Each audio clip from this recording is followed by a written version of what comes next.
சேர்ந்து ஒரு பாடல பாடுவோம். சொந்து போகாது எல்லாருக்கும் தெரிந்த பாடல். எல்லாரும் உற்சாகமா கரங்களை தட்டி பாடுவோம். சொந்து போகாதே சொந்து போகாதே சொந்து போகாதே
ஜீவ கிரீடம் சூடும் நேரம் என்ன பேர் ஆமென் சொல்லுங்களேன்.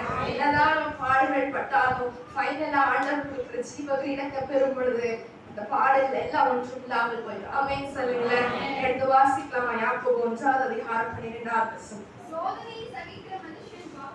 சோதனையை சகிக்கிற மனுஷன் பாக்கியவான்.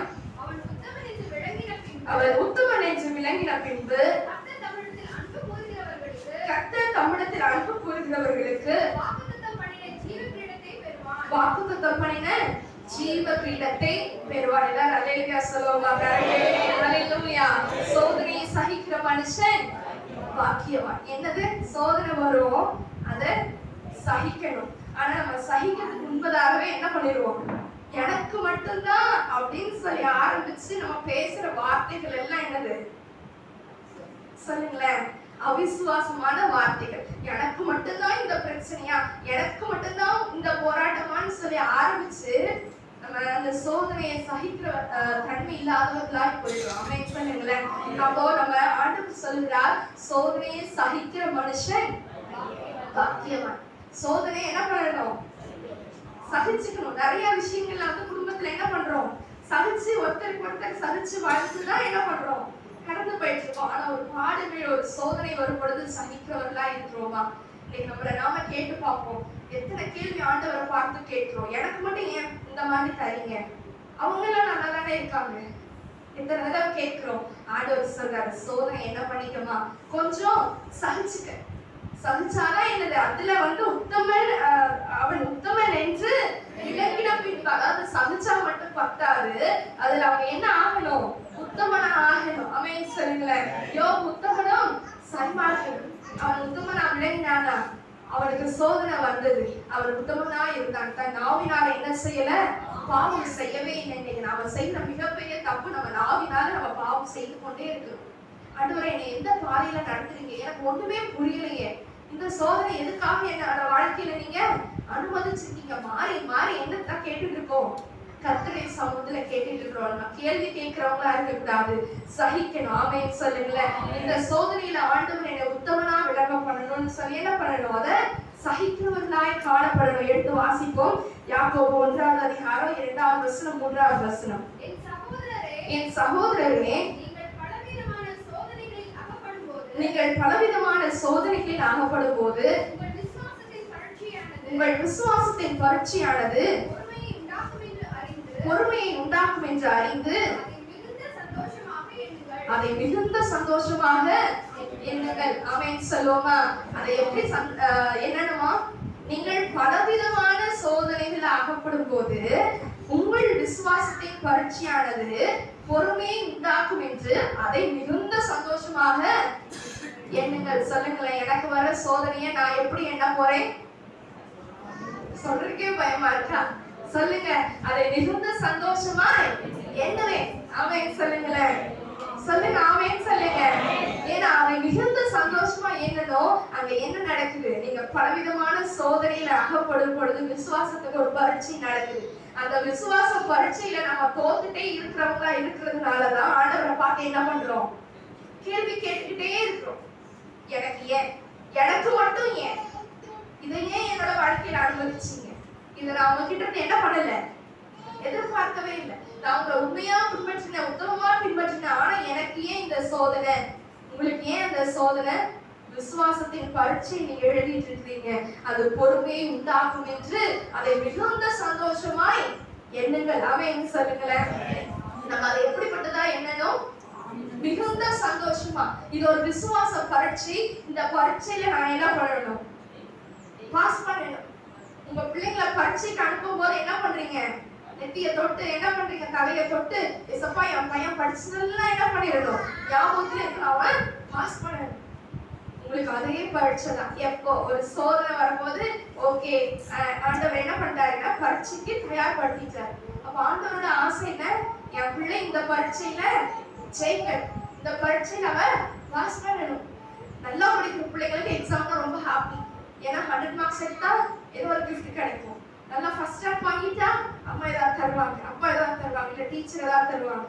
நல்லா படிக்கிற பிள்ளைங்களுக்கு அந்த பரீட்சை குறித்து என்ன இல்லை, பயமே கிடையாது. இன்னைக்கு நாமளும் எப்படி இருக்கணும்? சோதனையை பார்த்து சந்தோஷப்பட்டோம் அப்படின்னா அதை பார்த்து நமக்கு பயம் வராது. அந்த பரீட்சையில நாம ஜெயம் எடுப்போம். இந்த உலகத்துல பிள்ளைங்களுக்கு கொடுக்குற ஒரு சின்ன சாக்லேட், அந்த பிள்ளைங்க அவ்வளவு சந்தோஷப்படுறாங்க. நமக்கு ஆண்டவர் என்ன வச்சிருக்கிறாரு? ஜீவ கிரீடத்தை வைத்திருக்கிறார். அவன் சொல்லுங்களேன், நம்ம எதற்காக ஓடிக்கொண்டிருக்கிறோம்? கிறிஸ்தவர்கள் வாழ்க்கைங்கிறது சும்மா கிடையாது. வாழ்க்கை பல்லத போன வாரத்துல பார்த்தோம், அழைத்தார் ஆண்டவர், நமக்குன்னு ஒரு இலக்கு கொடுத்துருக்கிறார். நடுவில் இருக்கிறதா என்னது? பயணம். இந்த பயணம் சும்மா கிடையாது. எல்கேஜில ஆரம்பிச்சா திடீர்னு 12th வந்து நிக்க மாட்டாங்க. பரீட்சை எழுதிக்கிட்டே இருக்கணும். மந்த்லி எக்ஸாம் எழுதணும், மிட் டர்ம் எழுதணும், குவார்டர்லி எழுதணும், ஹாஃப் டே எழுதணும். ஒரு வருஷம் தாண்டதுக்கு இத்தனை எக்ஸாம் இருக்கு, ஆனுவல் எழுதணும் இல்லையா? இத்தனையும் தேர்ச்சி பெற்றாதான் என்னது, நீங்க அடுத்த வருஷத்துக்கு தகுதியுடையவங்க. அப்ப நம்ம இந்த வாழ்க்கைங்கிற பயணத்துல பலவிதமான சோதனைகளை கடந்தாதான் நாம எதற்கு தகுதியுடையவர்கள்? பரலோக ராஜ்யத்துக்கு தகுதியுடையவர்களாய் மாற்ற முடியும். அந்த பரீட்சையே வேணாம். இல்ல சில பிள்ளைங்க சொல்லுவாங்க, பரீட்சை எவன் தான் கண்டுபிடிச்சாங்க? கேட்டிருக்கீங்களா? நம்ம பிள்ளைங்களே சொல்லுவாங்க, நாங்களே சொல்லியிருக்கோம் படிக்கும் போது, இந்த பரீட்சை எவன் தான் கண்டுபிடிச்சாங்க? அவங்க ஏன் ஒழுங்கா படிக்கல? படிச்ச பிள்ளைங்க வாயிலிருந்து அந்த வார்த்தை வர. இன்னைக்கு நாம எப்படிப்பட்டவங்களா இருக்கிறோம்? சோதனையை பார்த்து ஓடுறவங்களா இருக்கிறோமா? இந்த சோதனையை கண்டுபிடிச்சது யாருன்னு கேட்கிறவர்களா இருக்கிறோமா? இல்ல சோதனைக்கு தயாரானவர்களா இருக்கிறோமா? யோசித்து பாருங்க. ஆமென் சொல்லுங்களேன். அதை எப்படி எண்ணணுமா? மிகுந்த சந்தோஷமா எண்ணணும். அப்போ ஒரு சோதனை வந்துச்சா, ஓகே ஐ அம் ஹாப்பி, இதுல நான் என்ன பண்ண போறேன்? ஜெயிக்க போறேன், நான் தான் ஃபர்ஸ்ட் ரேங்க் வாங்க போறேன். ஆமென் சொல்லுங்களேன். அடுத்த 1 பேதுரு 1ஆம் அதிகாரம் 7ஆம் வசனத்தை வாசிப்போமா? அழிந்து போகிற பொன் அக்கினியினாலே சோதிக்கப்படும், அதை பார்க்கிலும் அதிக விலையேற பெற்றதாய் இருக்கிற உங்கள் விசுவாசம் சோதிக்கப்பட்டு இயேசு கிறிஸ்து வெளிப்படும் போது உங்களுக்கு புகழ்ச்சியும் கனமும் மகிமையும் உண்டாக காணப்படும். அழிந்து போகக்கூடிய பொண்ணு, கோல்டுக்கு 1 கிராம் வாங்குறதே என்னது? கஷ்டம் தான். 1 கிராம் கோல்டு ரேட்டை கேட்டா எப்படி இருக்கு? தலையெல்லாம் சுத்துது இல்ல? ஆனா அதை காட்டிலும் அதிக விலையேற நம்ம விசுவாசம் இந்த கோல்ட காட்டிலும் என்னதான் விலையேற பெற்றதாமேன்னு சொல்லுங்களேன். அப்ப நம்ம கோல்ட சம்பாதிக்கணும்னு ஆசைப்படுறோமோ இல்லையோ, என் விசுவாசம் அழிந்து போகாம இருக்கணும்னு ஆசைப்படுறேன். ஆமேன்னு சொல்லுங்களேன். நீங்களே சொல்லுங்க, எது அதிக விலையேற பெற்றதோ அதுதான் நம்மளுடைய எண்ணங்கள் போகும். அதை சேர்த்து வைக்கணும். அப்ப நம்மளுடைய விசுவாசம் அழிந்து போகாதபடிக்கு அதிக விலையேற பெற்றதான உங்கள் விசுவாசம் எப்படி இருக்கிறது? சோதிக்கப்பட்டு நம்ம விசுவாசத்தை ஆண்டவர் என்ன பண்ணிட்டார்? முதலாவது சோதிக்கிறார். விசுவாசத்தை சோதிக்கும் பொழுது ஆபிரகாம் என்ன பண்ணிட்டாரு? ஜெயிச்சிட்டார். நம்மளுடைய விசுவாசம் எப்படிப்பட்டதா இருக்குது? இந்த சோதனையை தாங்குவதற்கு ஆண்டவர் எனக்கு பலனை கொடுப்பாருங்கிற விசுவாசம் இருக்குதா? ஏன் எனக்கு அனுமதிச்சீங்கன்னு கேட்கிற அவிசுவாசம் இருக்குதா? இனிமே அப்படிப்பட்டதான கேள்விகள் நம்ம வாயிலிருந்து என்ன பண்ணக்கூடாது? வரக்கூடாது. நம்ம விசுவாசம் சோதிக்கப்பட்டு அது பொன் சோதிக்கப்பட்டாலும் அது பொன் ஜொலிக்கும், இல்லைன்னா அது மண்ணோட மண்ணா கிடக்கும் இல்லையா? அப்ப நாம ஜொலிக்கிறவங்களா இருக்கணுமா, இல்ல தூசிலையும் குப்பையிலையும் இருக்கணுமா? சொல்லுங்க. ஜொலிக்கணும். அடிக்கடி நான் சொல்றது என்னது? நாமெல்லாம் ஜொலிக்கிறவங்க. அவன் சொல்லுங்களேன். அடுப்பு நடிக்கிறத மறக்காம இந்த வசனத்தை நான் சொல்லிடுறேன். நீ அடுப்பு நடிக்கிறதாலும் என்ன ஆண்டவர் வச்சிருக்காரு? ராசலை போல சொல்லுங்க. வசனத்தை முடிங்க. ஆண்டவர் நம்மை ஜொலிப்பதற்காக என்ன பண்ணியிருக்கிறார்? நம்மளை படைச்சிருக்கிறார். நம்ம அவருடைய பிள்ளைகளாகிய நாம் உடனே கடப்பதற்காக அவர் நம்மளை படைக்கல. நம்ம எழுந்து பிரகாசிக்கிற பிள்ளைகளாய், ஜொலிக்கிற பிள்ளைகளாய் நம்மளை ஆண்டவர் வைத்திருக்கிறார். நம்மளுடைய விசுவாசம் சோதிக்கப்பட்டு இயேசு கிறிஸ்து வரக்கூடிய நாளில எப்படி இருக்குமா? புகழ்ச்சியும் கனமும் மகிமையும் உண்டாக காணப்படும். நம்மளுக்கு என்ன உண்டாகும்? புகழ்ச்சி உண்டாக டீச்சர் செட் பண்ணுவாங்க இல்லையா? அப்போ உங்களோட பிராணி என்ன அப்படிங்கிறது, உங்களுடைய விசுவாசத்தின் பாதை என்ன என்பதை ஆண்டவருக்கு தெரியும். ஹல்லேலூயா. அவர் திராணிக்கு மேலாக அவர் சோதிக்கவே விட மாட்டார். நம்ம என்னதான் பண்ணணும்? விசுவாசத்துல உறுதியா இருக்கு. எல்லா சோதனைகளையும் தாண்டி நீங்க யோசிச்சு பாருங்க. கடந்து வந்த பாதைகளை யோசிங்க. யாராவது ஒருத்தர் சொல்லுங்க பாக்கலாம், நான் ஸ்மூத்தான பாதையில வந்தேன். ஒருத்தராவது கையை தூக்குங்களேன். நான் வந்த பாதை நல்ல சமமான பாதை, சந்தோஷமான பாதைன்னு சொல்ல முடியுமா? முடியாது. ஆனா ஒவ்வொரு சோதனையிலையும் உட்கார்ந்து அடுத்த நாட்கள் ஞாபகம் வருதா? நல்லா ஞாபகம் வருது. உங்க தலைவாணி கிட்ட கேட்டா தெரியும் எதுக்கெல்லாம் அழுதீங்க. உங்க கண்ணாடி கிட்ட கேட்டா தெரியும் எதுக்கெல்லாம் அழுதீங்க இல்லையா? 4 செவத்துக்குள்ள உட்காந்துச்சு நிறைய கண்ணீரை நம்ம வேஸ்ட் பண்ணிருக்கோம். ஆனா அந்த சோதனையை தாண்டி வந்தோமா வரலையா? எப்படி வந்தீங்க?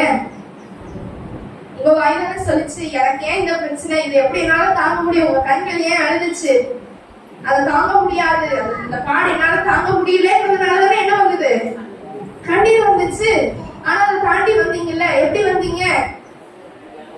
சோதனை தாங்குவதற்கு ஏற்ற பலனை தருகிறவர், அதுல இருந்து தப்பி போகக்கூடிய வழியையும் உண்டாக்குகிற ஆண்டவர். அவன் சொல்லுங்களேன். அதுல இருந்து வெளியில வர்றதற்கு வழியை உண்டாக்குகிறது என் அப்பா. அதுல நம்ம ஆண்டவர் எதிர்பார்க்கிறது பரீட்சையில ஜெயிக்கணும். உங்களுடைய விசுவாசம் சோதிக்கப்படும் பொழுது உங்களுடைய கண்கள் இருந்து கண்ணீர் வரக்கூடாது. அவன் சொல்லுங்களேன். கண்ணால் சோதிக்கப்படுகிறார். மனுஷங்க பேசுகிற பேச்சினால நிந்தனையினால என்ன இருக்கு? அது கண்கள் எல்லாம் கண்ணீர். அவளால தாங்கிக் கொள்ளவே முடியல. வருஷம் பூரா என்ன பண்ணிட்டு இருப்பா? அழுதுட்டே இருப்பான். குடும்பத்துக்குள்ளே உட்கார்ந்து என்ன பண்றாங்க? அவருடைய இயலாமையை குறித்து நிந்திச்சு அவமதிக்கிறாங்க. அதனால கர்த்தருடைய சமூகத்திற்கு ஓடினான். அவன் எல்லாத்தையும் தன்னுடைய இருதயத்தை கர்த்தருடைய சமூகத்துல ஊற்றினதுக்கு அப்புறம் அவருடைய முகம் துக்க முகமா இருக்கவில்லை. என்னைக்கு அவருடைய முகம் துக்க முகமா இல்லாம போச்சோ, அவருடைய இருதயம் கலிகூற ஆரம்பித்ததோ, அதுக்கப்புறம் தான் ஆண்டவர் அற்புதத்தை செய்தார். ஆமென் சொல்லுங்களேன். நம்ம அழுதுகிட்டே இருக்கிற வரைக்கும் ஆண்டவர் வழியை காட்ட முடியாது. கண்களை தொடைங்க. ஆண்டவரே, எனக்கு இப்படி ஒரு பிரச்சனை வந்திருக்கு. நீங்க திராணிக்கு மேலாக சோதிக்கிற ஆண்டவர் அல்ல. சோதிக்கப்படும் பொழுது அதற்கு தப்பி போவதற்கான வழியை உண்டாக்குகிற ஆண்டவர். இதுல இருந்து தப்பித்து போகும்படியான கிருபைகளை என்ன பண்ணுங்க? எங்களுக்கு தாங்க. அதுல இருந்து என்ன பண்ணணும்? தப்பிச்சு போனாதான் என்ன உண்டு? அந்த பரீட்சையில பாஸ் பண்ணிருக்கீங்க. அதுல பாஸ் பண்ணிட்டீங்களா? அடுத்த ஒரு பரீட்சை காத்துட்டு இருக்கு. ஃபர்ஸ்ட் ஸ்டாண்டர்ட்ல பாஸ் பண்ணிட்டா மட்டும் போதாது, அடுத்து எங்கேயும் வரணும். செகண்ட் ஸ்டாண்டர்ட்லயும் பாஸ் பண்ணணும். வாழ்க்கையில ஜெயிக்கிறதுக்கு என்ன இருக்கு? இத்தனை பரீட்சை உலகத்தானே வைத்திருக்கும் பொழுது நித்திய ஜீவனை அடைவதற்கு நாம் எத்தனை பரீட்சைகள் எழுத வேண்டியதா இருக்கு. அந்த பரீட்சையில நம்ம நிற்கிறோமா? இல்ல தோற்றுட்டு அதே இடத்துலயே உட்கார்ந்து இருக்கிறோமா? குழந்தைகளை போல இருக்கக்கூடாது. எப்படி இருக்கணும்? அனுதினமும் நம்ம கர்த்தருடைய காரியத்துல எப்படி இருக்கணும்? வளர்ந்து கொண்டே இருக்கணும். ஆமென் சொல்லுங்களேன். அவர் திராணிக்கு மேலாக சோதிக்கிற தேவனே அல்ல. அவன் இனிவனா எல்லாரும் இருக்கிற கையை வச்சு சொல்லுங்க, திராணிக்கு மேலாக என் அப்பா என்ன சோதிக்க மாட்டாங்க, நான் கலங்கவே மாட்டேன். அவன் மறுபடியும் அதே பாடலை பாடுவோம். திராணிக்கு மேலாக சோதிக்கப்பட ஒரு நாளும் விட மாட்டான். திராணிக்கு மேலாக சோதிக்கப்பட ஒரு நாளும் விட மாட்டான்.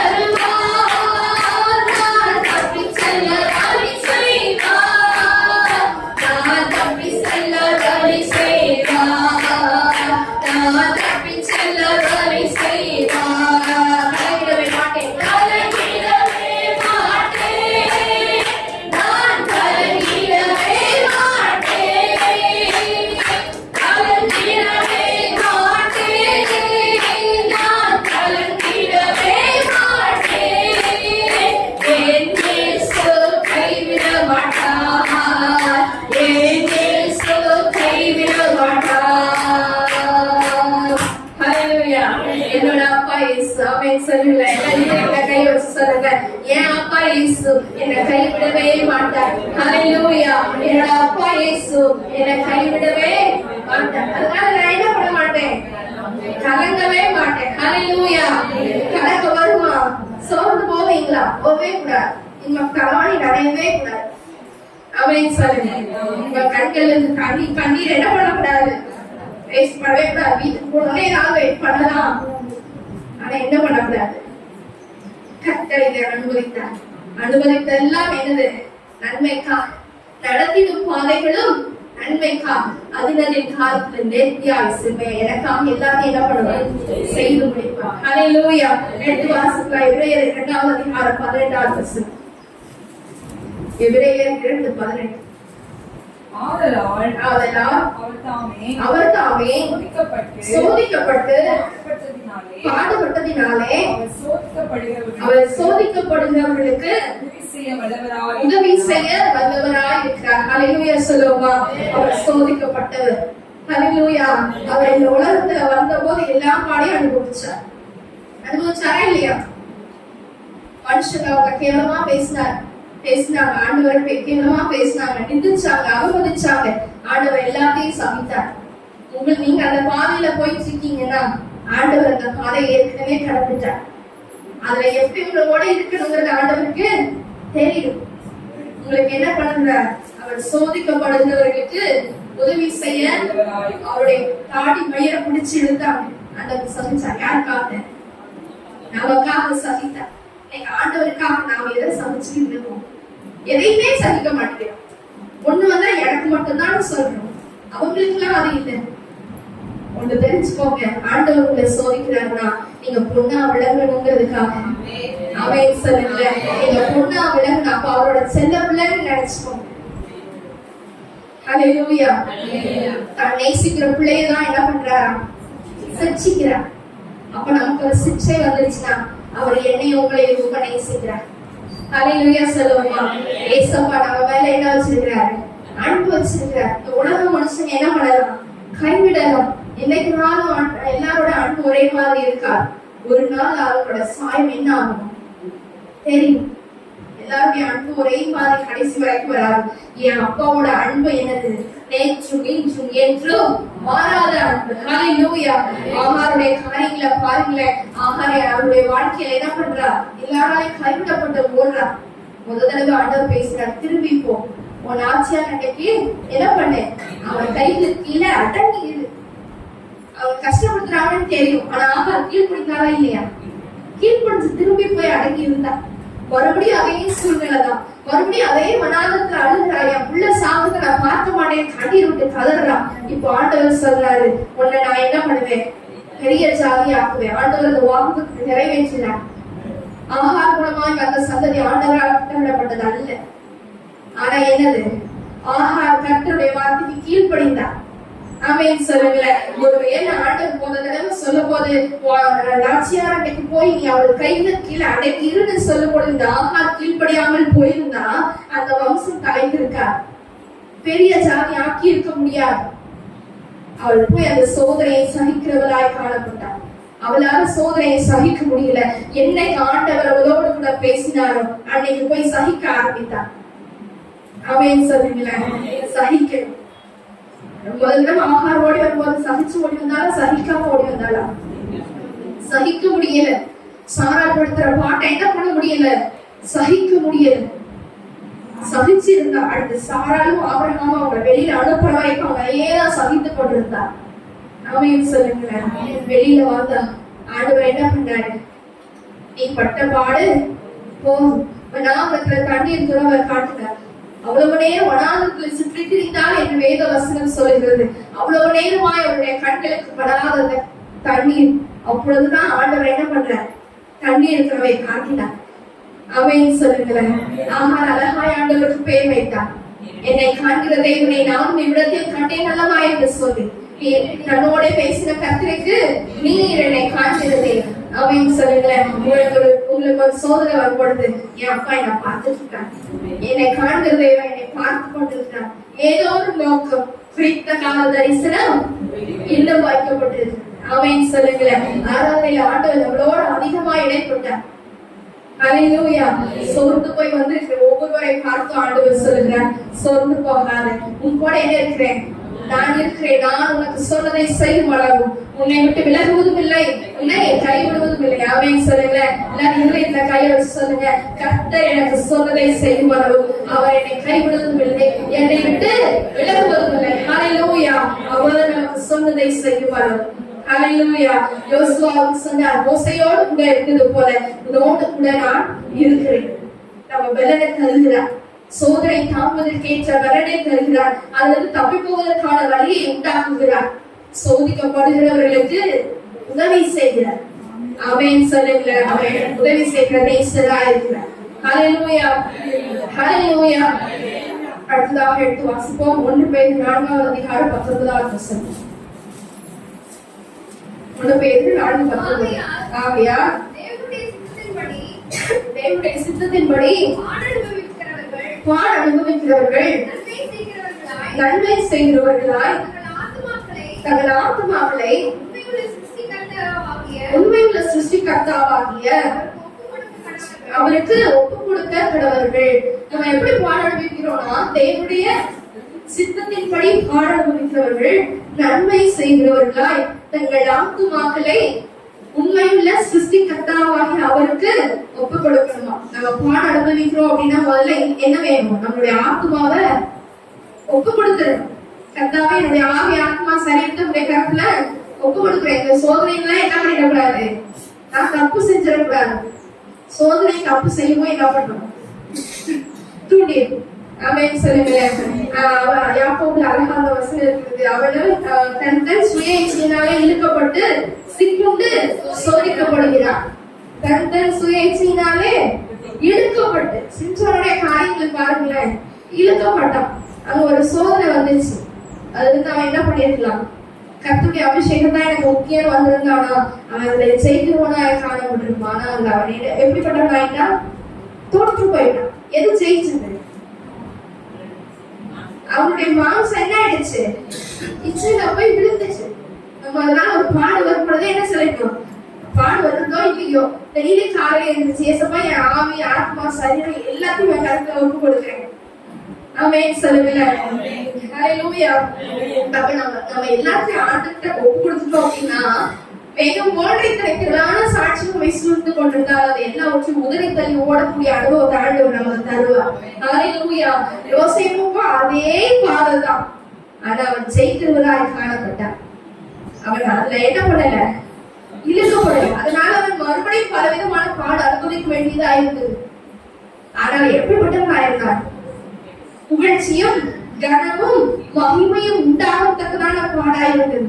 அவனுக்கு புகழ்ச்சி வந்தது, கனம் வந்தது, குறித்த கால தரிசனம் நிறைவேறுவதற்கு ஏற்ற விதமாய் அவனுடைய சோதனைகளை என்ன பண்ணான், அவன் தாண்டி சென்றவனாய் காணப்பட்டான். இன்னைக்கு நாம எப்படிப்பட்டவங்களா இருக்கிறோம், சோதனையை தாண்டணும். கர்த்தருடைய சித்தத்தின்படிதான் இந்த பாடி எனக்குன்னு சொல்லுங்க.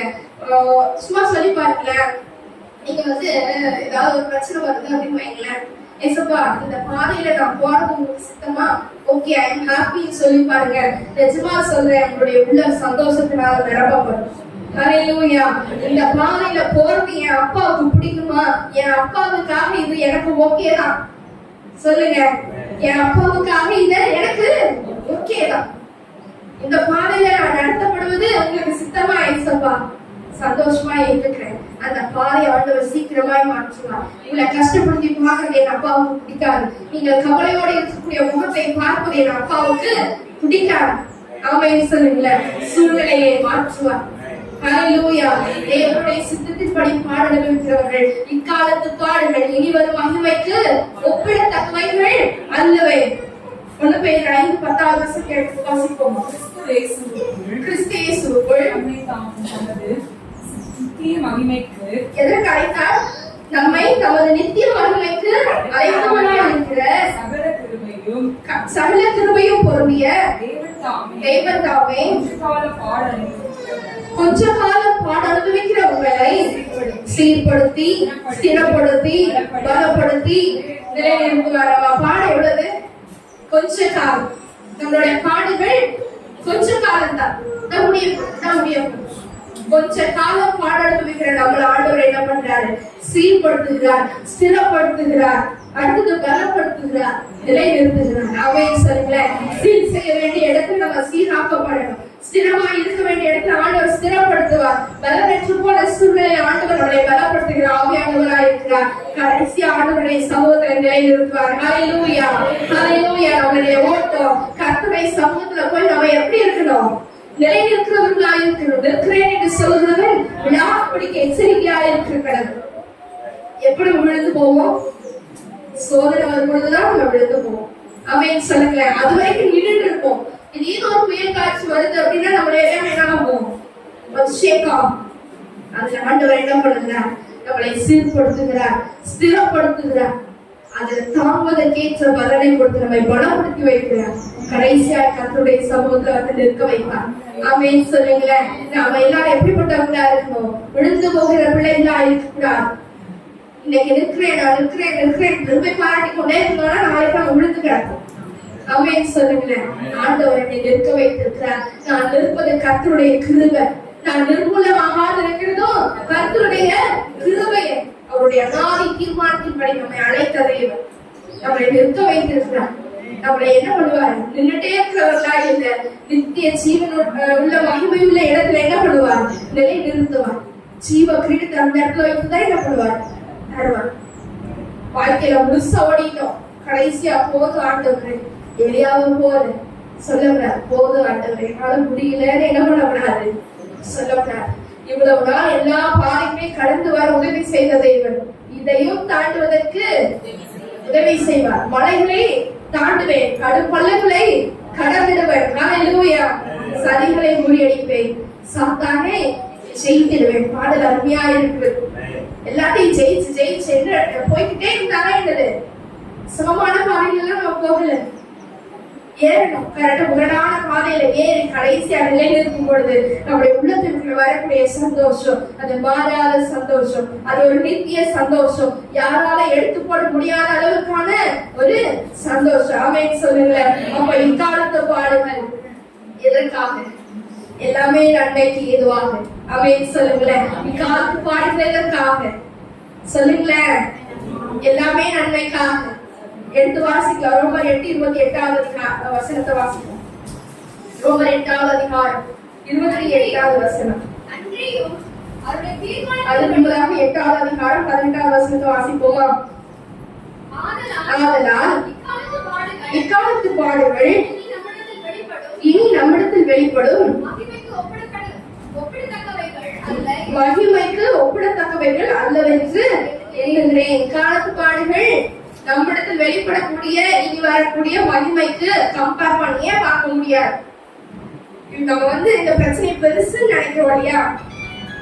பெருசுன்னு நினைக்கிறோம். அந்த பிரச்சனைக்கு முன்னாடி நம்ம பெரியவராக ஆண்டவரை வச்சோம்னா அந்த பிரச்சனை எப்படி ஒரு தூசியை போல, அது போலதான் நாம பெறக்கூடிய மகிமை எப்படி கம்பேர் பண்ணவே முடியாது. நம்மளுடைய பிரச்சனை நாம வாங்கக்கூடிய அந்த மகிமைக்கு ஒப்பிடவே முடியாதுன்னு வேதவசனம் சொல்லுகிறது. இக்கால பாடுகள் இனி வரக்கூடிய மகிமைக்கு ஒப்பிடத்தக்கவைகள் அல்லவே அப்படின்னு சொல்லுங்களேன். அப்போ இந்த இக்காலத்து பாடுகள் எதற்காக? சகலமும் நன்மைக்கு ஏதுவாக. ஹல்லேலூயா. 8வது அதிகாரம் 28வது வசனம். அன்றியும் அவருடைய தீர்மானத்தின்படி அழைக்கப்பட்டவர்களாய் தேவனிடத்தில் அன்பு கூறுகிறவர்களுக்கு சகலமும் நன்மைக்கு ஏதுவாக நடக்கிறது என்று அறிந்திருக்கிறோம். அப்போ நம்ம வாழ்க்கையில நம்ம கர்த்தரிடத்துல ஒரு சோதனை வரும்போது அன்பு வைக்கிறோமா இல்ல கோபப்படுறோம்? சொல்லுங்களேன்.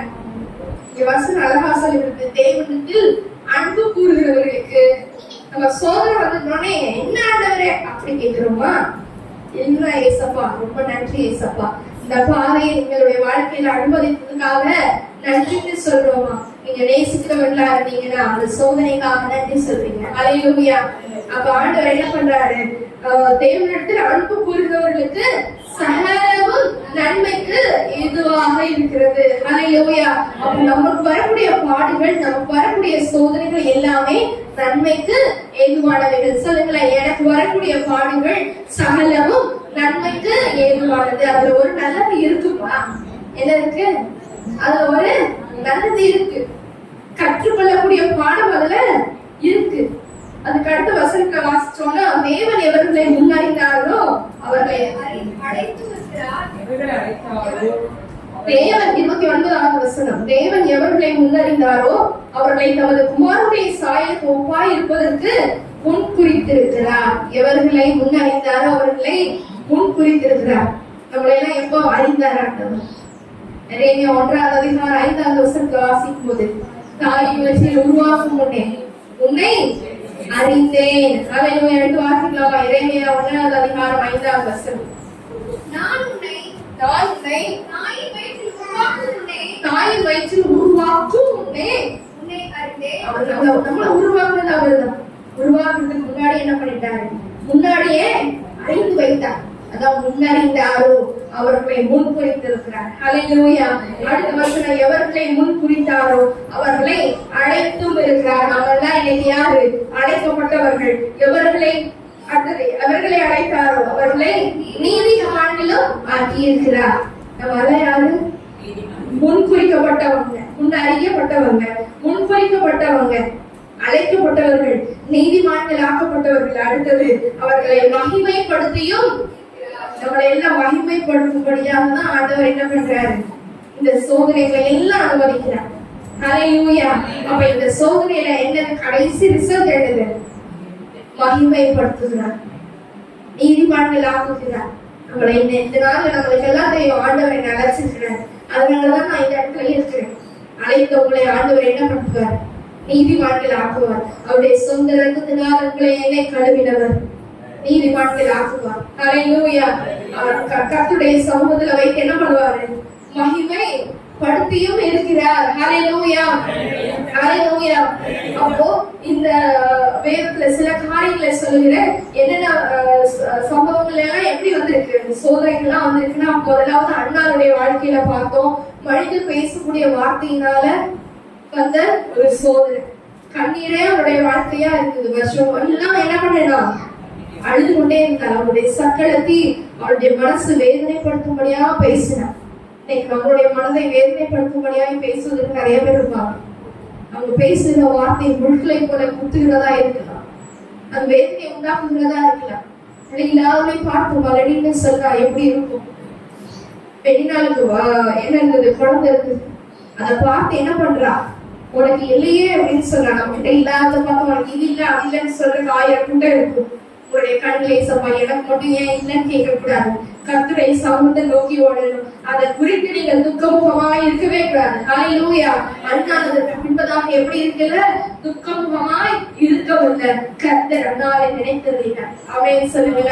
அது முன்னாடி சோதனை. கர்த்தர் அண்ணாவின் கற்பத்தை. ஹல்லேலூயா. அப்ப ஆண்டவர் என்ன பண்ணுவாரு?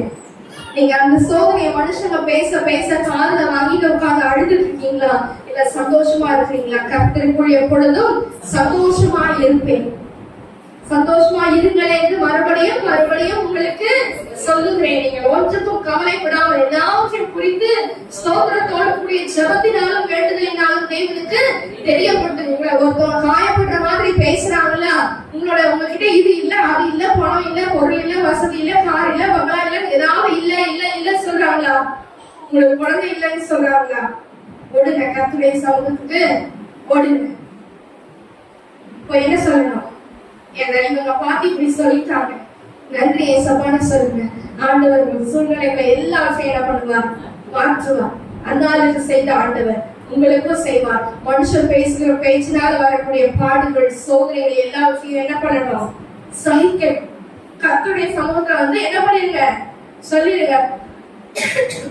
அடுத்தது யோசேப்போட வாழ்க்கையில பாருங்க, சொந்த சகோதரனால வெறுக்கப்படுகிறார். அவர் வெறுக்கப்பட்டது காரணம் என்ன தெரியுமா? பொறாமை. பொறாமை தானே? கரெக்டா? சொப்பனத்துல அவனுக்கு கொடுக்கப்பட்ட தரிசனத்தினால வந்த பொறாமை, அப்பா கொடுத்த பலவர்ண அங்கீனால வந்த பொறாமை. அவளை சொல்லும்போது டேய் சொப்பனக்கார வந்துட்டான், சொந்த சகோதரன் தான், பட்ட பேர் வச்சு என்ன பண்றாங்க? கூப்பிட்டாங்க. யோசேப்பு சகித்தார். அவன் சொல்லுங்களேன், யோசேப்பு சகிச்சாரா? திருப்பி அடிச்சாரா? சகித்தார். அவளை குழியில போட்டாங்க, அடிமையா விட்டாங்க, அவன் அடிமையா இருந்தான். எல்லாவற்றிலும் கர்த்தர் யோசேப்போடவே இருந்தான். நான் உனக்கு சொன்னதை செய்யும் அளவு உன்னை விட்டு விலகுவதும் இல்லை, உன்னை கைவிடுவதும் இல்லை. ஹல்லேலூயா. யோசேப்புக்கு சொன்னதை ஆண்டவர் செய்யும் அளவு அவனை விட்டு விலகவும் இல்லை, அவனை விட்டு கைவிடவும் இல்லை. ஹல்லேலூயா. ஒரு பரிசுத்தமுள்ள வாழ்க்கையை வாழ்ந்தார். தாயோட வளர்ப்புல வளரல, கரெக்டா? ஆனா ஆண்டவருடைய வளர்ப்புல அவன் வளர்ந்தான். கர்த்தர் யோசேப்போடவே கூட இருந்தார். அவன் காரிய சுத்தி உள்ளவனானான். தேசத்துல கடைசியா மகிமையாய் அவனை என்ன பண்ணார்? தேசத்திலேயே உயர்த்தினார். ஹல்லேலூயா. பொறாமையினால வரக்கூடிய ஒரு பிரச்சனையும் இருக்குது. வேலை செய்கிற இடத்துல பொறாமையினால உங்களுக்கு நிறைய வரணும் இல்லையா? பொறாமையினால நிறைய தப்பு தப்பா சொல்லலாம். உங்களை குறித்து தப்பு தப்பா சொன்னா நீங்க கவலைப்படாதீங்க. தானியேல் என்ன பண்ணினார்? 3 நேரம் செவித்தார். அவன் எப்ப எதுல மாட்ட வைக்கலாம்னு அவன் கூட இருந்தவங்க சுத்தினாங்க. கர்த்தர் சிறையிருப்பை மாற்றுகிற ஆண்டவர். பொறாமையினால வந்த பிரச்சனை என்ன பண்ணார்? சோதனைய தாங்குவதற்கு உதவி செய்தார். அதுல இருந்து தப்பித்து போகும்படியாக சிங்கத்தின் வாய்களை என்ன பண்ணினார்? தேவன் கட்டி போட்டார். உங்களுக்கு விரோதமாய் எழுப்புகிற கட்சிக்கிற சிங்கம் போல இருக்கக்கூடிய வாய்களை எல்லாம் ஆண்டவர் என்ன பண்ணுவார்? கட்டி போடுவார். நீங்க எப்படிப்பட்டவர்களா இருக்கணும்? உங்களுடைய இருதயம் சகிப்பு தன்மை உள்ளதா இருக்கணும். ஹல்லேலூயா. அடுத்தது யோபுனுடைய வாழ்க்கையில எல்லாவற்றையும் இழந்து போயிட்டான். 1 2 இல்லைங்க, 10 பிள்ளைங்க ஒரே நாள்ல இழந்தான். சொத்தை இழந்தான். மொத்த எல்லா அவனுடைய பெரிய ஜீவன்களையும் இழந்து போயிட்டான். கொடீஸ்வரனா இருந்தவன் இப்ப எங்க இருக்கிறான்? ஒரே நாள்ல 2 ரோட்டுக்கு வந்தான். ஆனா கர்த்தர் கொடுத்தார், கர்த்தர் எடுத்தார். கர்த்தருடைய நாமத்துக்கு ஸ்தோத்திரம். நம்மளுடைய வாழ்வுக்கு இது வார்த்தை வருமா? வர முடியுமா? கர்த்தர் கொடுத்தார், கர்த்தர் எடுத்தார். கர்த்தருடைய நாமத்துக்கு ஸ்தோத்திரம்னு சொல்ல முடியுமா? ஏன் ஏசப்பா கொடுத்தீங்க? ஏன் எடுத்துட்டீங்க? என்னுடைய அக்கா இழந்த போது எங்களுக்கு ஒரே கேள்வி. எங்களுக்கு சொந்தங்கள் யாருமே அன்னைக்கு அந்த இடத்துல இல்லை. ஆனா இங்க எல்லாரும் விசுவாச பிள்ளைகள் எல்லாருமே இருந்தீங்க. ஒரே கேள்வி, ஏன் யாருமே இல்லை நமக்கு? எல்லாம் எங்களுடைய குடும்பத்துல மூத்த மகனை போல இருந்தாங்க. எங்களால அதை என்ன பண்ணிக்க முடியல, ஏற்றுக்கொள்ளவே முடியல. ஆண்டவரே இதை எப்படி அனுமதிச்சீங்க? அனுமதித்தது எல்லாமே எதுக்காக? நன்மைக்காக. ஆமென் சொல்லுங்களேன். ஒருத்தரை இழக்கவே என்ன பண்ண முடியல, தாங்கிக் கொள்ளவே முடியல. ஆனா அவன் மொத்தம் 10 பிள்ளைகளையும் இழந்து போயிட்டான். வாரிசுன்னு சொல்றதுக்கு அவனுக்கு ஒருத்தர் கூட கிடையாது. இவன் அடுத்தது வருமானம் கொடுப்பதற்கு ஒரு மிருக ஜீவன்கள் கூட கிடையாது. ஆனால் அவனுடைய வாயிலிருந்து வந்த வார்த்தை, கர்த்தர் கொடுத்தார், கர்த்தர் எடுத்தார். கர்த்தருடைய நாமத்துக்கு ஸ்தோத்திரம். ஹல்லேலூயா. நம்ம வாயிலிருந்து அந்த வார்த்தையை வரணும். ஒரு காரியம் எடுக்கப்பட்டது என்றா அது நன்மைக்காக தான் இருக்கு. ஆமென் சொல்லுங்களேன். ஒரு விஷயம் இன்னும் கிடைக்காம இருக்குதா, அது நன்மைக்கு ஏதுவானது. ஹல்லேலூயா. கர்த்தர் கொடுத்தார், கர்த்தர் எடுத்தார். கர்த்தருடைய நாமத்துக்கு ஸ்தோத்திரம். இப்படி சொன்னவனுக்குதான் ஆண்டவர் முன்னிருந்த எல்லாவற்றையும் பார்க்கலாம். எல்லாவற்றையும் எப்படி தந்தாரா? ரெட்ட தனியாய் கொடுத்தார். எல்லாவற்றையும் எடுத்த ஆண்டவர் எதை எடுக்கல? ஜீவன் எடுக்கல. இன்னொன்னே வச்சு வச்சிருந்தார். மனைவியா வச்சு வச்சிருந்தார். ஆமென் சொல்லுங்க. பிள்ளைகள் எடுத்தாச்சு. மனைவி இருந்தவரை எனக்கு மறுபடியும் கொடுக்க முடியும். கர்த்தர் அந்த மனைவியை எடுக்கவே இல்லை. அந்த மனைவி சொல்ல, நீங்க செத்து போயிருங்கப்பா, தேவனை தூஷிச்சு ஜீவனை விட்டுருங்க. அப்ப அவர் யோபு சொன்னா, கர்த்தருடைய கரத்துல இருந்து நன்மையை பெற்றேனா தீமையும் பெற வேண்டாம். அவன் சொல்லுங்களேன். இந்த வார்த்தை நம்மளுடைய வாயிலிருந்து வருமா? அவள் நிஜமாலுமே அவனுடைய வேதனை இருந்தா செத்து போயிடலாம் தோணும். சொல்லிட்டே இருக்கு. அவளுக்கு எவ்வளவு பெரிய அவமானம் இருந்திருக்கும். அதே ஊர்ல அப்படியே நெஞ்ச நிறுத்திட்டு நடந்து போயிட்டு வந்தவன் இப்ப எப்படி இருக்கிறான்? ரோட்டோரம் உட்கார்ந்து ஓட்டை எடுத்து அவனோட வியாதிக்காக கொப்பளத்துக்காக என்ன பண்ணிட்டு இருக்கான்? சுரண்டிட்டு இருக்கான். அவன் போறவங்க டே அவன் எப்படி இருந்தான்? யார் அடிச்சு அந்த சம்பாதித்த வாங்க எல்லாம் வச்சு என்னென்ன பேசியிருப்பாங்க. கரெக்டா? நம்மளும் யாரும் அப்படி யாரையும் பார்த்து அந்த மாதிரி எல்லாம் பேசக்கூடாது. ஓரா பண்ணா அதான் ஆண்டவர் இந்த நிலைமை கொடுத்துருக்கான்னு சொல்லக்கூடாது. அது கர்த்தருக்குரியது. ஹல்லேலூயா. அவ அப்படி எத்தனை பேர் பேசியிருப்பாங்க இல்லையா? எப்படி இருந்திருப்போம்? பார்த்து சொல்லிட்டு இருக்கிற நேரத்துக்கு பேசாம செத்தே போயெல்லாம் தோணுமா இல்லையா? மனைவிக்கு தெரியுது இது வந்த சோதனையில ஆண்டவரை தூசிச்சு அடுத்த அவனுடைய ஜீவனும் இப்படியே கஷ்டப்படுறீங்க, பேசாம தேவனை தூசிச்சுட்டு ஜீவனை விட்டுரும். அவனோட மனைவியாலவே அவன் படுற பாட பார்க்க முடியல. ஆனால் அவன் சகித்தான். கர்த்தர் யோபுக்கு முன்னிருந்த எல்லாவற்றையும் பார்க்கிலும் ரெட்ட தனியாய் திரும்ப கொடுத்தார். அவன் சொல்லுங்களேன். அவர் எப்படி கொடுத்தார்? ரெண்டு தனியாக திரும்ப கொடுத்தார். ஹல்லேலூயா. அப்போ 10 பிள்ளைகளை கொடுத்தாரு. 7 குமாரன் 3 குமார்த்திகள். யோபுக்கு இருந்த குமார்த்திகளை போல சௌந்தரியம் உள்ளவர்கள். அவன் சொல்லுங்களேன். முன்னாடி இருந்தவங்களை பார்த்து எப்படி கொடுத்திருக்கிறாரு? அழகா கொடுத்திருக்கிறார். நம்ம கையில இருந்ததை காட்டிலும் மறுபடியும் எப்படி கொடுத்திருக்கிறாரு? அழகா கொடுத்திருக்கிறாரு. 7000 இருந்த வெறுச்சி 14,000 மாற்றினார். எல்லாவற்றையும் டபுள் தான். அவன் சொல்லுங்களேன். இக்காலத்து பாடுகள் இனி வரக்கூடிய மகிமைக்கு ஒப்பிடத்தக்கவைகள் அல்ல. அவன் சொல்லுங்களேன். அப்ப நம்ம எதையாவது நமக்கு பிடித்தமான ஒன்றை இழந்து போயிட்டோம் அப்படின்னா என்ன பண்ணக்கூடாது? சொல்லு போகக்கூடாது. கர்த்தர் கொடுத்தா எல்லாரும் தேடிக்கோங்க. ஏசப்பா எங்க விசுவாசத்தை என்ன பண்ணுங்க தாங்க. கர்த்தர் கொடுத்தா, கர்த்தர் எடுத்தா, கர்த்தரை நாமத்துக்கு ஸ்தோத்திரம்னு சொல்லணும். என் வாயை சொல்லணும். ஏசப்பா யோபு கொடுத்த அதே விசுவாசம் சொன்னார். இந்த தோல்விகளானவைகள் அழுகி போனாலும் சொல்லுங்க, கர்த்தர் மேல நம்பிக்கையா இருப்பேன். அந்நிய கண்கள் அல்ல, என் சொந்த கண்களே அவரை காணும். அந்த விசுவாசம் அவளுக்குள்ள வேணும். என்னுடைய சொந்த கண்கள் அவரை காணும். ஆமே. அவர் வரும் நாள் என்ன? நமக்கான ஜீவகிரீடத்தை எடுத்துட்டு வரணும். இந்த பாடுகள் அனுபவித்ததில் நம்ம ஜெயம் பெற்றவர்களாய் அவருடைய சமூகத்துல நித்திய மகிமையை பெற்றுக்கொண்டவர்களாய் நாம் இருக்கணும். இங்க இருக்கிற யார் ஒருத்தர் கூட எப்படிப்பட்டவங்களா போயிடக்கூடாது? கைவிடப்பட்டவர்களாய் போயிடவே கூடாது. ஆஹா, கைவிடப்பட்ட சூழ்நிலையில ஆண்டவர் என்ன பண்ணினார்? பேசினார். ஒரு பெரிய ஜாதியை உருவாக்கினார். பிசாசினால வரக்கூடிய சோதனை யாருக்கு வந்தது? ஏசாபாவுக்கே வந்துச்சு. எதுக்காக சொல்லப்படுகிறது? சோதிக்கப்பட்டவர், சோதனை சகிப்பவர்களுக்கு உதவி செய்கிற வல்லவர் எதுக்காக சொல்லப்பட்டது? பிசாசினால அவருக்கும் சோதனை வந்துச்சு. ஆண்டவர் எப்படி ஜெயிச்சார்? வசனத்தினால. எதுக்கு திறமை பயன்படுங்கன்னு சொல்றோம்? பிசாசு கொண்டு வரக்கூடிய சோதனையை ஜெயிக்கணும்னா நம்ம வாயிலிருந்து வசனம் வரணும். அது இருபுறமும் கருத்துல பட்டயம். ஆமென் சொல்லுங்களேன். நீங்க வியாதியோட இருக்கீங்களா? என் ஏசியல் பரிகாரி ஆகிய கர்த்தர். ஆமென் சொல்லுங்களேன். ஒருவேளை நீங்க நேசிக்கிறவங்களை நேசிக்காம போனவங்க அடுத்த வசனம் சொல்லணும். என்னோட நேசிக்கிறதுக்கு யாரும் இல்ல, விஷம் செத்து போயிடும் ஒரு சத்தம் கேட்டுச்சுன்னா தகப்பனும் தாயும் கைவிட்டாலும் என் கர்த்தரை சேர்த்துக் கொள்வார். ஹல்லேலூயா. வசனத்தை வச்சு பேசுறவங்களாய் நாம காணப்படணும். ஹல்லேலூயா. நம்ம எப்படிப்பட்டவங்களா இருக்கிறோம்? உடனே கடக்கிறோமா? வசனத்தை எடுத்து பேசுறோமா? இருபுறமும் கருப்புள்ள கொட்டையா எடுத்து வீசணும். உங்களுக்கு எதிராக கெச்சிக்கிற சிங்கம் போல வரக்கூடிய பிசாசானவர், உங்களை விழுங்களால் வரக்கூடிய பிசாசானவரை நீங்க எப்படி என்ன பண்ணணும்? வசனத்தை வச்சு சாத்தி துரத்திடணும். ஆமென் சொல்லுங்களேன்.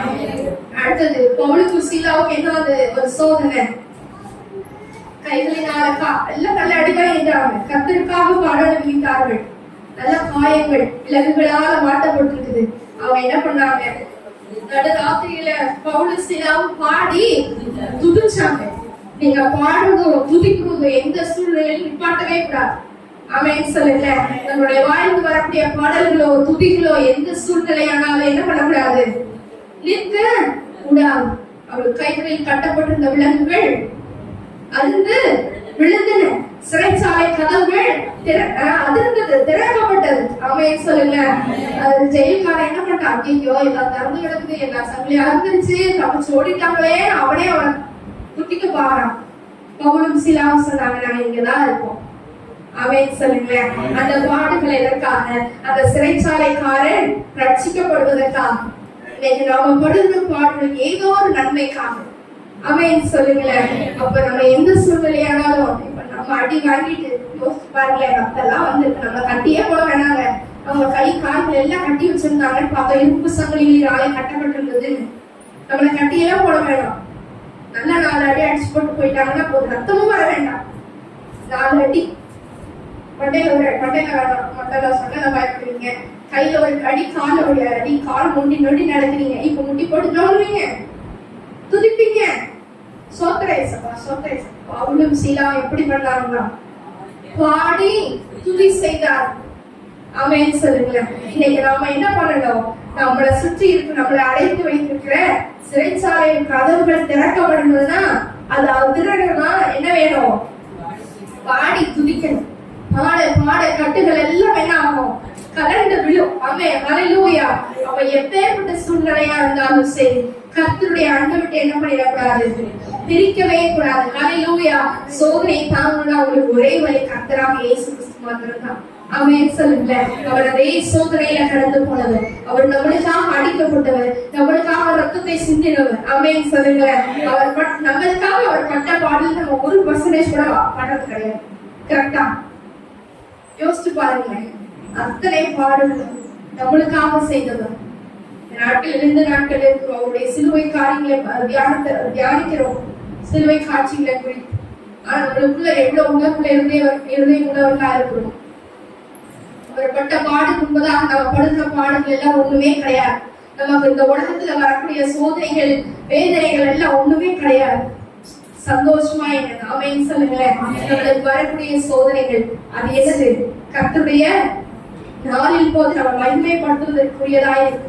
அவர் ஜீவ பீடத்தை வைத்து காத்திருக்கிறார். ஒன்னே உத்தமமாய் உத்தமன் என்று விளங்கின பின்பு கர்த்தர் ஒரு ஊமையை சொல்லியிருந்தார். தாளத்துல கொடுத்துட்டு போயிருந்தார்.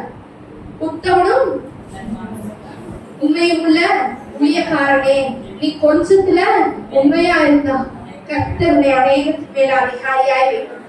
ஆமென் சொல்லுங்களேன். இன்னைக்கு நாம இந்த கொஞ்சம் கால பாடுகள் எப்படிப்பட்ட பாடு, கொஞ்சம் பாடு. என்ன பாடு, உங்களுக்கு எல்லா பாடும் ஒட்டுக்கா வரல, உங்களோட ஸ்ட்ரென்த் என்னன்னு தெரியும் இல்லையா? நீங்க இன்னொன்னு சொல்லுங்க, அது ரொம்ப பெருசா உங்களுக்கு தெரிஞ்சது அப்படின்னா, இதை தாண்டுற அளவுக்கு ஆண்டவர் எனக்கு சக்தி வச்சிருக்காருப்பா அப்படி சொல்லி சந்தோஷப்படுங்க. ஆமென் சொல்லுங்களேன். ஏன்னா உங்க பிராணிக்கு மேலாக உங்களுக்கு சோதனை வரல. ஆமென் சொல்லுங்களேன். குடும்பத்துல ஒவ்வொரு சூழ்நிலைகள் மாறிக்கொண்டே இருக்கலாம், எல்லாவற்றையும் தாங்குவதற்கு ஆண்டவர் பலனை தருவார். ஹல்லேலூயா. ரோமர் 8வது அதிகாரம் 37வது வசனத்தை வாசிப்போம். இவைகளை குறித்து நாம் என்ன சொல்வோம், தேவன் நம்முடைய பட்சத்தில் இருக்கிறார், நமக்கு விரோதமாய் இருப்பவர் கர்த்தர் எங்கதான் இருக்கிறார், நம்ம பட்சத்துலதான் இருக்கிறார். அது நம்ம மறந்துட்டோம் அப்படின்னா, ஐயோ அவங்க எனக்கு எதிராக வராங்க, இவங்க எதிராக வராங்களே என்ன பண்ணுவோம், குழம்பிட்டே இருப்போம். சொல்லுங்க, கர்த்தரின் பட்சத்தில் இருக்கிறார். மனுஷன் நான் பயப்படேன், மனுஷன் எனக்கு என்ன செய்வான். சங்கீதக்காரன் அழகா சொல்கிறார், கர்த்தரின் பட்சத்தில் இருக்கிறார், நான் என்ன பண்ண மாட்டேன், பயப்பட மாட்டேன். மனுஷன் எனக்கு எந்தெல்லாம் செஞ்ச முடியும், மீறி போனா அவனோட பிராணிக்கு ஏற்ற மாதிரிதான் அவன் நம்ம கிட்ட வர முடியும். கர்த்தர் நம்மை பிராணிக்கு மேலாக சோதிக்கப்படுவதற்கு விடமாட்டார். நம்ம எல்லாரும் காட்டிலும் எப்படி ஸ்ட்ராங்கஸ்ட். ஆமென் சொல்லுங்களேன், ஸ்ட்ராங்கஸ்ட். அதனாலதான் ஆண்டவர் என்ன பண்றாரு, இந்த பாதையை அனுமதித்து இருக்கிறார். அவங்களை காட்டில நான் வேலை ஸ்தலத்துல சொல்லலாம், அவங்களை காட்டில நான் இப்படி இருக்கிறேனே அப்படி இருக்கிறேனே, எல்லாரும் வராங்க போறாங்க, நான் அதிகமான வேலைகளை செய்கிறேனே. ஆண்டவர் உங்களுக்கு அவ்வளவு பிராணியை கொடுத்திருக்கிறார், அவ்வளவு ஞானத்தை கொடுத்திருக்கிறார். மற்றவர்களுக்கு இல்லாத பிராணி, மற்றவங்களுக்கு இல்லாத ஸ்ட்ரென்த் ஆண்டவர் என்ன பண்ணியிருக்கிறாரு, உங்களுக்குள்ள கொடுத்திருக்கிறார். ஒவ்வொரு நாள் ஓட்டமும் என்னை பலப்படுத்துகிற கிறிஸ்துவினாலே எல்லாவற்றையும் செய்ய எனக்கு பலன் உண்டு. ஒவ்வொரு சோதனை என்ன பண்ணலாம், தாண்டி தாண்டி தாண்டி தாண்டி ஓடுற கால்கள் என்ன தந்திருக்கிறார், கையில பலனை கொடுத்திருக்கிறார். நம்முடைய கால்களை வாழ்கால்களை போலாக்கி உயர்த்தளவுல கண்மாயின் மேல என்ன பண்ணுகிறார், நிறுத்துகிற ஆண்டவர். நம்ம கீழே இருக்கிறவங்க இல்ல, நம்ம மேல இருக்கிறவங்க. மலை மேல உள்ள பட்டுனா மறைந்திருக்க மாட்டார். நம்ம கண்மலை மேல நிறுத்தினோட ஆண்டவர் நம்ம எல்லாரும் மறைச்சிருப்போமா? இல்ல, எல்லாருடைய கண்களுக்கு மகிமை உள்ளவர்களாய் காணப்படுவோம். ஹல்லேலூயா. அடுத்தது ரோமர் 8ஆம் அதிகாரம் 35 இருந்து 39 வரைக்கும் வாசிப்போமா? எல்லாரும் வேதத்தை திருப்பிக் கொள்ளுங்க. ரோமர் 8:35 39. உமது நிமித்தம் எந்நேரமும் கொல்லப்படுகிறோம், அடிக்கப்படும், ஆடுகளை போல எண்ணப்படுகிறோம் என்று எழுதியிருக்கிறபடி நேரிட்டாலும் கிறிஸ்துவின் அன்பை விட்டு சொல்லுங்க. எந்த ஒரு சோதனை வந்தாலும் கிறிஸ்துவின் அன்பை விட்டு என்னை பிரிப்பவன் யார்? எல்லாம் உற்சாகமா சொல்லுங்க. கிறிஸ்துவின் அன்பை விட்டு என்னை பிரிப்பவன் யார்? அடுத்து உபத்திரவமோ, வியாகுலமோ, துன்பமோ, பசியோ, நிர்வாணமோ, நாசமோசமோ, பட்டயமோ, இவை எல்லாவற்றிலேயும் நாம் நம்மை அன்பு கூறுகிறவர்களாலே முற்றும் செயற்கொள்ளுகிறவர்களாய் இருக்கிறோம். எல்லாம் கரங்களை தட்டி அல்லேலூயா சொல்லுவோமா? முற்றிலும் செயற்கொள்ளுகிறவர்களாய் இருக்கிறோம். அல்லேலூயா. நம்ம எப்படிப்பட்டவர்களாய் இருக்கிறோம்? முற்றிலும் செயற்கொள்ளுகிறவர்களாய் இருக்கிறோம். நம்மள யாரு? ஜெயிக்க பிறந்தவங்க. அல்லேலூயா சொல்லுங்க. நான் ஜெயிக்க பிறந்தவர். எனக்கு வரக்கூடிய எல்லா சூழ்நிலையிலும், எனக்கு வரக்கூடிய எல்லா சோதனையிலையும் ஜெயிக்க பிறந்தவர். ஆமென் சொல்லுங்க. நாம் நம்மை அன்பு கூறுகிறவர்களாலே முற்றிலும் செயற்கொள்ளுகிறவர்களாய் இருக்கிறோமே. எல்கேஜில ஆரம்பிச்சா 12th வரைக்கும் ஆண்டவர் வச்சிருக்காரு. பாஸ் பண்ணிட்டே கொண்டு வருவார். முற்றிலும் செயல்படுகிறோம். இடையில நம்ம ஃபெயில் ஆக போறது இல்லை. ஏன்னா கர்த்தர் நம்ம கூடவே இருக்கிறார். இந்த உபத்திரவம் வந்தாலும் நம்ம ஃபெயில் ஆக மாட்டோம். துன்பம் வந்தாலும் நம்ம ஃபெயில் ஆக மாட்டோம். பசி வந்தாலும் ஃபெயில் ஆக மாட்டோம். வியாகுலம் வந்தாலும் ஃபெயில் ஆக மாட்டோம். நிர்வாணமோ, நாசமோசமோ, பட்டயமோ எது வந்தாலும் கிறிஸ்துவின் அன்பை விட்டு என்னை பிரிப்பவன் யார்? ஹல்லேலூயா. அந்த மரணமானாலும், ஜீவனானாலும், தேவதூதர்களானாலும், அதிகாரங்களானாலும், வல்லமைகளானாலும், நிகழ்காரியங்களானாலும், வரும் காரியங்களானாலும், எல்லாரும் சொல்லுங்க. உயர்வானாலும் சரி, தாழ்வானாலும் சரி, வேற எந்த சிருஷ்டியானாலும் நம்முடைய கர்த்தராகிய கிறிஸ்து இயேசுவில் உள்ள தேவனுடைய அன்பை விட்டு நம்மை பிரிக்க மாட்டார் என்று நிச்சயித்திருக்கிறேன். அது உறுதி. கர்த்தருடைய அன்பை விட்டு பிரிக்கவே முடியாது. அது உயர்வானாலும் சரி, தாழ்வானாலும் சரி. சிலருடைய வாழ்க்கையில பாருங்க, உயர்வை பார்க்கும் பொழுது என்ன பண்ணிடுறாங்க? கர்த்தரை மறந்து போயிடுறாங்க. நீங்களும் நான் இன்னைக்கு எடுத்திருக்கிற ஒரு உறுதி என்ன? உயர்வானாலும் இந்த உயர்வுக்கு என் அப்பாதான் காரணம்ங்கிறது என்ன வேணும்? நிச்சயம் வேணும். அவருடைய அன்பை என்ன ஆகக்கூடாது? உங்களுக்கு கொடுத்த உயர்வு கர்த்தருடைய அன்பு உங்களை பிரிக்க கூடாது. தாழ்வு வந்துருச்சுன்னா ஆண்டவர் ஏன் எனக்கு அனுமதித்தாங்க கேள்வி வரக்கூடாது. இந்த தாழ்விலும் கர்த்தர் என்னோடு கூட இருக்கிறார். ஆமென் சொல்லுங்களேன். ஆமென் சொல்லுங்களேன். யோசேப்பு குழியில் இருந்தான், கர்த்தர் அவனோடு கூட இருந்தார். ஆமென். ஆண்டவர் சுமூகமான பாதையில மாத்திரம் இல்ல, கரடு முரடான பாதையில அவங்களை தூக்கி தோல்ல சுமந்து கொண்டு போகிற ஆண்டவர். ஆமென் சொல்லுங்களேன். எந்த சிருஷ்டியானாலும் என் கர்த்தராகிய இயேசு கிறிஸ்துவினுடைய அன்பை விட்டு நம்மை பிரிக்க மாட்டாது என்று நிச்சயித்திருக்கிற இருதயத்துல கை வச்சு சொல்லுவோமா? எந்த காரியமானாலும், உயர்வானாலும், தாழ்வானாலும், வேற எந்த சிருஷ்டியானாலும் நம்முடைய கர்த்தராகிய கிறிஸ்து இயேசுவில் உள்ள தேவனுடைய அன்பை விட்டு நம்மை பிரிக்க மாட்டாது. ஹல்லேலூயா. அப்ப இப்படிப்பட்டதான சூழ்நிலைகள் வரும் பொழுது என்னை அழைத்தவர் உண்மை உள்ளவர். ஆமென் சொல்லுங்க. கடைசி பரியந்தம் நம்மளை கொண்டு போய் சேர்ப்பார். நம்மளை அழைத்தவர் நீதிமான்களாக்கி நம்மளை மகிமைப்படுத்தும்படியாய் காத்து கொண்டிருக்கிறார். அவருடைய அன்புல நம்ம என்ன ஆயிடக்கூடாது? பிரிஞ்சு போயிடவே கூடாது. நம்ம அன்பு என்ன ஆயிடும்? மாறிடும், தனிந்து போகும். கர்த்தருடைய அன்பு மாறவே மாறாது. உங்களை பொன்னாக விளங்க செய்கிற ஆண்டவர். ஹல்லேலூயா. ஹல்லேலூயா. எல்லாம் சேர்ந்து ஜெயம் கொடுக்கும் தேவனுக்கு கோடி கோடி ஸ்தோத்திரம் என்ற பாடலை பாடும். ஒரு சில கண்களை காட்டி நாம எல்லாவற்றிலும் முற்றிலும் ஜெயம் கொள்ளுகிறவர்களாய் இருக்கும். உபத்திரமோ, வியாகுலமோ, துன்பமோ பசியோ நிர்வாணமோ நாசமோசமோ பட்டயமோ இவை எல்லாவற்றிலேயும் நாம் நம்மில் அன்பு கூறுகிறவராலே ஒன்றும் செய்யப்படுகிறவர்களாயிருக்கிறோம். நம்மளை ஜெயிக்கிறவர்களாய் ஆண்டவர் வைத்திருக்கிறார். நம்மளை அன்பு கூறுகிறவராலே முற்றிலும் செய்யப்படுகிறவர்களாய் இருக்கிறோமே என்று வேத வசனம் சொல்கிறது. இன்னைக்கு ஆண்டவர் நம்மளை செய்யப்படும்படியா எல்லா சூழ்நிலையிலும் எல்லா சோதனையின் பாதையிலும் சோதிக்கப்பட்டவர், சோதனைகளை தாங்குவதற்கேற்ற பலனை நமக்கு தருகிறவர். நம்முடைய வாழ்க்கையில் அவர் அனுபவித்ததெல்லாம் நன்மைக்காக, அவர் நடத்தின பாதைகள் எல்லாம் நன்மைக்காக, எல்லாவற்றிலும் செய்யப்படுகிறவர்களாய் இருப்பதற்காக. ஜெயம் கொடுக்கும் தேவ